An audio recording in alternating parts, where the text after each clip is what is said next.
Update tayo sa Typhoon Marce na inaasahang magla-landfall mamayang hapon sa ilang bahagi ng Northern Luzon. Kausapin natin si Pag-asa Senior Weather Specialist Glyza Escollar. Magandang umaga at welcome po ulit sa Balitang Hali. Magandang umaga at magandang tanghali po, Sir Rafi. Nasaan na po si Marce sa mga sandaling ito?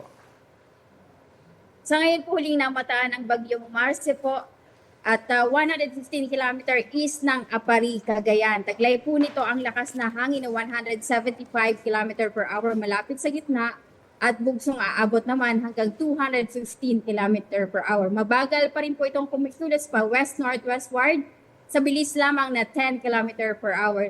Ito na po ang peak intensity po nito bago po maglandfall, 175 km per hour at inaasahan po natin na by between 2 to 5 p.m. po ay makakalapit na po siya dito sa may Santa Ana, Cagayan area. So doon po ang landfall area niya sa may Santa Ana. Yun po ang projected landfall area. Kung hindi man po doon na sumapit sa may Santa Ana ay likely po dito na po ang landfall sa may Bubuyan Islands by late afternoon naman po or evening. Lalakas pa po ba itong bagyo? Ito pong 175 km per hour po na lakas po nito ngayon. Ito na po ang estimated po nating peak intensity po niya bago po magland. Sa mga lugar na isinalalim po sa tropical cyclone na wind signal number 4, gaano ba kalakas yung ulan at hangin na maaasahan doon?